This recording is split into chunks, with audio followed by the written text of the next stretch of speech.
A night that changed my life. It happened right here at this building. I was 16 years of age.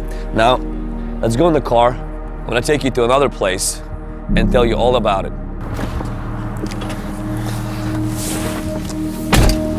So it was about 6 months of being a youth leader. The guy before me quit after 6 months, and the guy before him quit after 6 months. And then my uncle, who's my pastor, asked me to step in and take over this youth group, our youth group. And then 6 months into it, a youth service that I will never forget, somebody actually came in and started to make fun of me. But this guy came to pick up one of his brothers. And as I'm speaking, and I'm struggling with insecurity, I'm struggling with English, and he's like mocking me as I am speaking. So I turned to my cousin, Pastor Ilya, and I asked him to finish the service with a song while I rushed to the bathroom, which was like next door. And I went to the bathroom and I just cried out to God. And I said, Lord, I want you to make a hole in this bathroom, and I want you to hide me in this bathroom and take me out when you come back for your church. I'm done, I can't do this. And of course, God wasn't answering that prayer. He didn't make a hole. So I had to return, go back, finish the youth service. And I was so heartbroken. I was ready to quit. And this was already 6 months of doing it. So my family picked us up, my mom and my dad picked us up, and they took us to this grocery store, which what I'm driving right now. As my dad and my mom, along with my siblings, were driving to the Winco store, I was rehearsing my speech of what to tell my uncle when I get home. My uncle could be very persuasive, so I had to be very convincing. So I was making the speech in my mind of all the arguments why I am not ready for ministry, why I'm not called to ministry, why he should find somebody else. Somebody else needs to be doing this. And little did I know is, as my family was driving, I was driving into an encounter with God that will forever change my life, that will forever change the trajectory of my future, and it would forever mark me, out of all places, the parking lot of a grocery store. And as I was sitting in the van, I heard the voice of God. It wasn't audible, but it was real. The presence of God filled the car, and I heard the Holy Spirit say, if you don't quit, one day you will pastor a church that will be like this grocery store, that people will come from everywhere and they will come in empty, but they will leave full. It will be open 24/7. I saw like a 24-hour sign, savings, that people will be saved 24/7. And there's a back door of this building where the trucks come in and bring all the goods, and how the church is gonna have, prayer and fasting where angels and blessings from heaven will come. And there I was planning to throw the towel, and God, almost like He threw a mantle at me. And He marked me. I never made that call to Pastor Vasily. And from that point on, I knew that God called me. What God didn't tell me is the path that He will take. He didn't tell me about the process. I quickly signed up for the finished product, and I didn't read the small script. He didn't tell me that. And then I thought that, everything will start getting better in the ministry, in the calling. But in fact, everything started going opposite. Everything started to contradict that, and there was very little that I could do to change anything. Yes, I was an immigrant in this country. Yes, I didn't speak the language. I didn't understand the culture, but people were not getting saved. Lives were not being radically changed, and it was just the season of delay, season of a drought, season of a dungeon, feeling stuck, feeling like, why is this happening to me?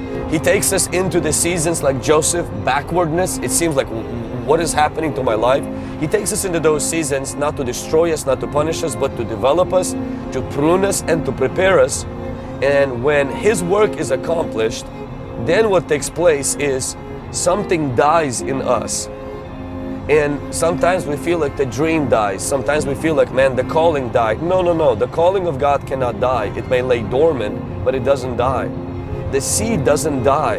It's the shell around the seed that cracks, so that the life can begin to surface. I want to remind you that you were not buried, you were planted.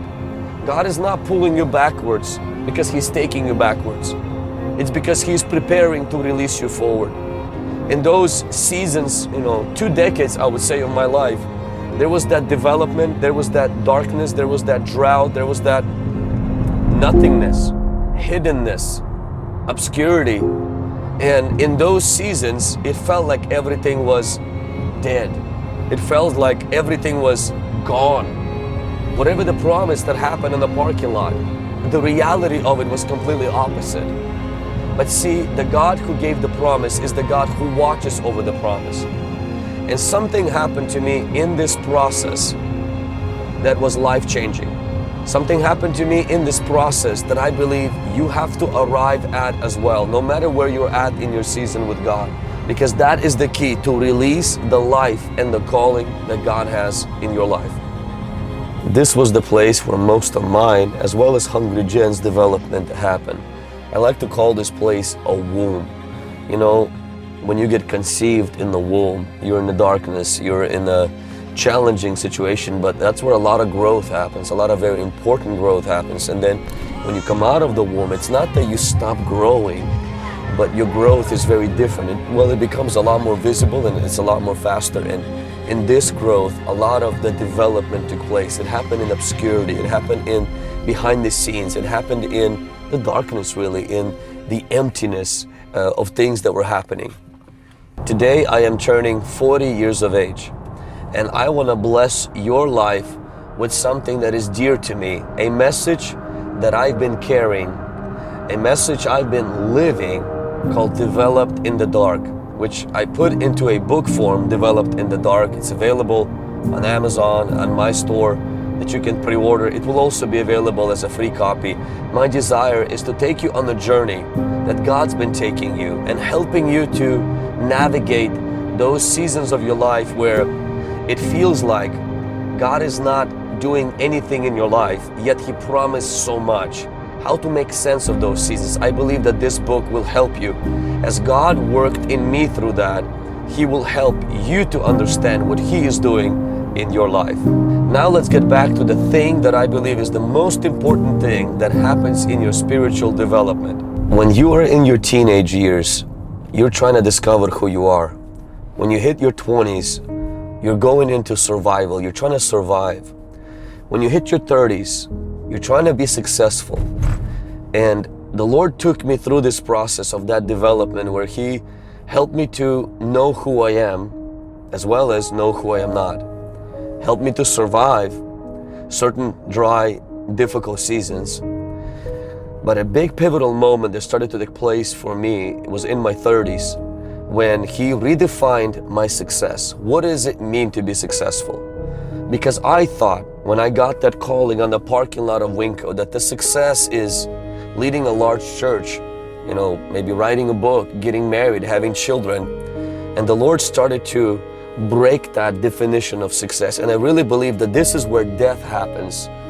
The death of seduction of world's definition of success for us. And whereas my success definition before was one thing, and the Lord started to really shift that to where my success definition now is to be pleasing to God by being faithful in whatever season that I am in. And I really believe that that is the most important thing that you get out of your development, is when God kills the ambition, unhealthy ambition, when God squashes the ungodly desires and He purifies you and gives you an aim, that is to please Him in whatever season that you are in. Then the outcome is God's, but being faithful is yours. This year we moved to our new building that sort of looks like a Winco store, and it brought so much confirmation to my heart that God is faithful to His promises. The parking lot promise became a parking lot fulfillment promise, because the God who develops in the dark deploys in the light. And I can testify that the God who calls, He also confirms. The God who anoints also appoints. And the God who develops, He also deploys. I want you to know you're not forgotten. I want you to know that you are not forsaken. God will do deep work in you as He plans to do great work through you. You're being developed. You're not being destroyed. You're being prepared. You're not being discarded. And I believe that Developed in the Dark, this book will help you to navigate your journey, your process in the way that helps you to look forward to what God has for you without forsaking what He's doing in you right now.